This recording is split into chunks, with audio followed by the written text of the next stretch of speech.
አክብሮታዊ ሰላምታችን በያላችሁበት ይሁን። የፋክት ፈርስት ቤተሰቦች እንደምን አላችሁ? በዚህ ሰዓት መሰማትና መደመጥ ያለባቸውን ሀገራዊ እንዲሁም ዓለም አቀፋዊ ሰበር መረጃዎችን ወደ እናንተ አደርሳለሁ። ሀገራችን ኢትዮጵያ የሶስት ቀን ብሔራዊ ሀዘን ማወጇ ተሰምቷል። በእነዚህ 3 ቀናት የኢትዮጵያ ብሔራዊ ሰንደቅ ዓላማ በሁሉም ሀገሪቱ ግዛቶች፣ በኢትዮጵያ መርከቦች፣ በኢትዮጵያ ኤምባሲዎች፣ ቆንጽላ ጽሕፈት ቤቶች ዝቅ ብሎ እንዲውለበለብ ውሳኔ መተላለፉ ተሰምቷል። ተጨማሪ መረጃዎችን የማጋራችሁ ይሆናል።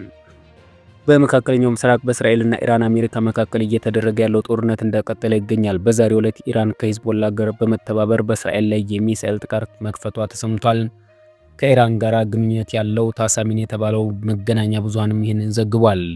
የኢራን መንግስት ወታደራዊ ክንፍ የሆነው አብዮታዊ ዘብ እንዳለው በእስራኤል ላይ የተከፈተው ጥቃት የባህር ኃይሉና የሰው አልባ አውሮፕላን ክፍሉ ተሳትፏል። በጥቃቱም የሊባኖስ ታጣቂ ቡድን ሂዝቦላ ኢራንን ደግፎ እየተሳተፈ መሆኑ ተገልጿል። በቴል አቪቭና በእስራኤል የወረራ ይዞታ ስር ባለው ዌስት ባንክ አንዳንድ አካባቢዎች የአየር ጥቃት ሊፈጸም እንደሚችል የሚጠቁም የአደጋ ጊዜ ደወል ተሰምቷል። አሁን ላይ ኢራንና ሂዝቦላ በከፈቱት ተከታታይ ጥቃት ሳቢያም የሞቱ ወይም የተጎዱ ሰዎች ስለመኖራቸው ሪፖርት አልወጣም። በዚህ ጉዳይ ተጨማሪ መረጃዎችን አጋራችኋለሁ። ቻናሉን ሰብስክራይብ፣ ቪዲዮ ላይክ እያደረጋችሁ መረጃዎች እንድትከታተሉ በአክብሮት ጋብዛለሁ። አሁን በቀጥታ ወደ መረጃው አልፋለሁ። አብራችሁን ቆዩ። በመሬት መንሸራተት አደጋ የ80 ሰዎች ህይወት ማለፉን ተከትሎ የ3 ቀን ብሔራዊ ሀዘን ታወጀ። በደቡብ ኢትዮጵያ ክልል ጋሞ ዞፋጎ የተለያዩ አካባቢዎች በተከሰተው የመሬት ናዳና የጎርፍ አደጋ ህይወታቸውን ላጡ ወገኖች የ3 ቀናት ብሔራዊ ሀዘን ታውጇል። የህዝብ ተወካዮች ምክር ቤት አፈ ጉባኤ ታገሰ ጫፎ እንደገለጹት በዞኑ ጋቻ አባባ ወረዳ ላካ ቀበሌና መጋቢት 2 ቀን 2018 ዓ.ም በተከሰተ የመሬት መንሸራተት አደጋ ምክንያትም ከ125 ሰዎች የ80 ሰዎች አስከሬን መገኘቱ ተሰምቷል።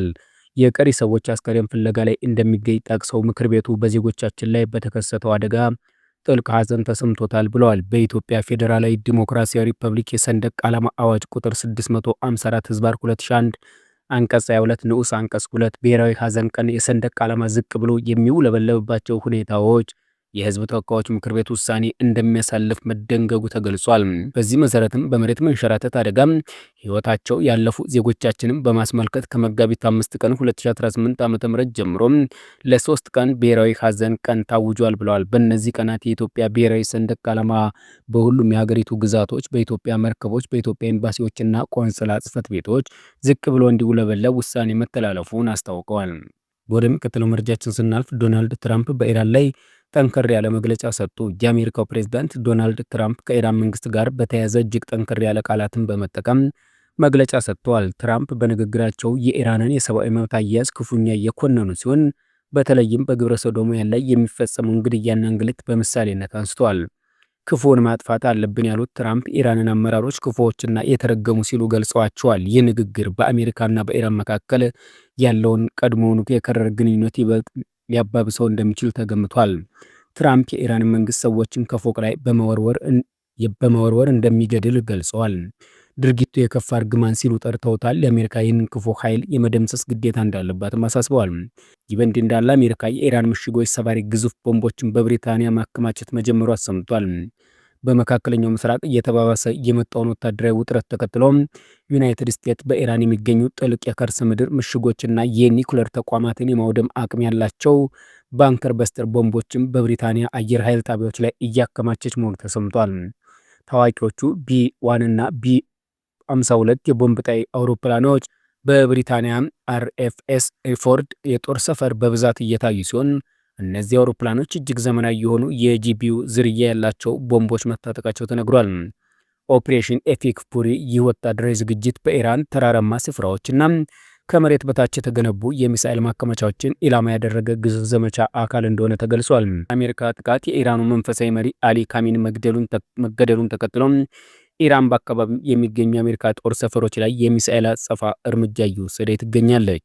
የብሪታንያ መንግስት ለአሜሪካ አየር ኃይል ጣቢያዎችን ለመከላከያ ዓላማ እንዲውሉ የፈቀደ ቢሆንም አሜሪካ ግን እነዚህ ጣቢያዎች በመነሳት ረጅም ርቀት በመብረር ጥቃቷን ለማጠናከር እየተዘጋጀች መሆኑ ታውቋል። ይህ ወታደራዊ እንቅስቃሴ ዓለም አቀፍ ማህበረሰብ ግጭቱ ወደ ሰፊ ቀጠናዊ ጦርነት ሊያመራ ይችላል የሚል ከፍተኛ ስጋት እየተጠባበቀው እንደሚገኝ ተገልጿል። በመጨረሻም በባግዳድ የሚገኘው የአሜሪካ ኤምባሲ በሚሳኤል መመታቱ ተዘግቧል። በባግዳድ የሚገኘው የአሜሪካ ኤምባሲ የድሮን ጥቃት ከደረሰበት በኋላ ጭስ ታይቷል ነው የተባለው።